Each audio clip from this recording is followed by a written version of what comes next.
हर हर महादेव, जय श्री राधे।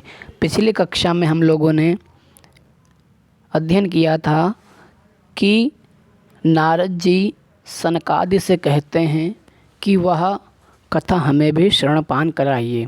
सनकादि कहते हैं कि नारद जी महाराज, भागवत कथा सदा श्रवणीय है। जिसने मानो शरीर पाकर के इस दिव्य कथा का श्रवण नहीं किया, उसका तो जीवन ही व्यर्थ है। अब उदाहरण दे रहे हैं। जिस प्रकार बगीचे में दो पुष्पकली लगी हैं, एक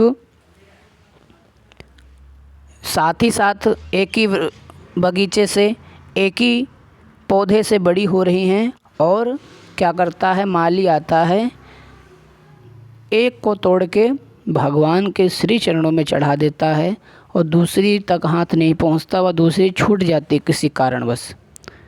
एक ही पौधे से हुई, परंतु दोनों का समय देखिए कितना विपरीत है। एक तो भगवान के चरणों में चढ़ गई, उसका भाग्य खुल गया, और दूसरी कली वृक्ष पौधे से लगी रही और नीचे गिर के वह नष्ट हो गई। उसी प्रकार सनकादि नारद जी को समझा रहे हैं, यह मनुष्य शरीर भी इसी प्रकार है, यह मानव देह इसी प्रकार है। एक जैसा भगवान ने सबको बना के भेजा है, परंतु व्यक्ति उस उद्देश्य को भूल जाता है। जो भगवत प्राप्ति का उद्देश्य लेकर आता है वह भूल जाता है और दुनिया के जाल में वह फंस जाता है।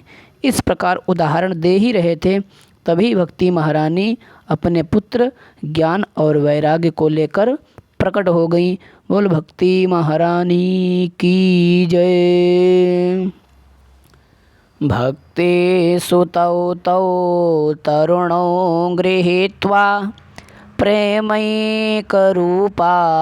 सहसा विरासीत्।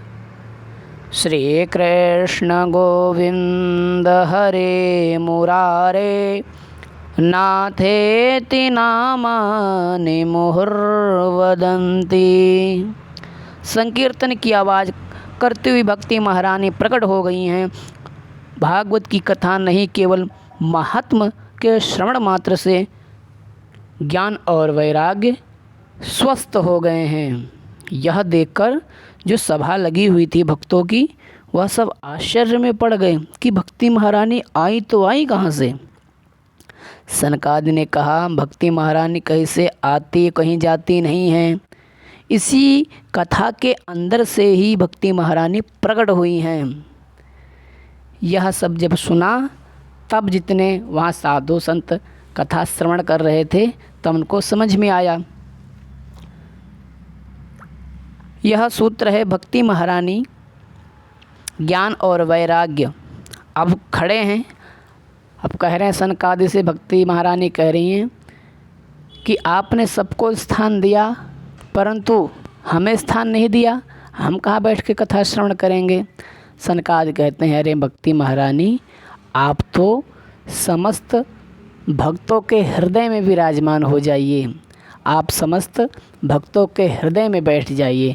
भक्ति महारानी समस्त भक्तों के हृदय में प्रवेश कर जाती हैं, आनंदित हो जाता है, और सब संकीर्तन भगवान का कर रहे हैं। किस प्रकार, श्री कृष्ण गोविंद हरे मुरारी, हे कृष्ण वासुदेवाय नमः। सब बहुत सुंदर संकीर्तन कर रहे हैं। और साथ ही साथ नारद जी ने पूछा, महाराज, भागवत के श्रवण मात्र से कैसे कैसे पापी तर सकते हैं। जब सनकादि ने नारद जी का यह वचन सुना तो कहने लगे, नारद जी आपका प्रश्न ही गलत है। अरे भागवत से कैसे कैसे क्या, ऐसा कोई है ही नहीं जो भागवत का श्रवण मात्र से तर ना जाए। उदाहरण देते हैं, क्या कह रहे हैं, ये मानवाः पापकृतस्तु सर्वदा सदा दुराचाररता विमार्गगाः क्रोधाग्निदग्धा कुटिलश्च कामिनः सप्ताहयज्ञेन कलौ पुनन्ति ते। अब गोकर्ण और धुंधुकारी का उदाहरण देख के समझा रहे हैं, वह हम अगले वीडियो में चर्चा करेंगे। तब तक के लिए जय श्री राधे, जय श्री सीताराम।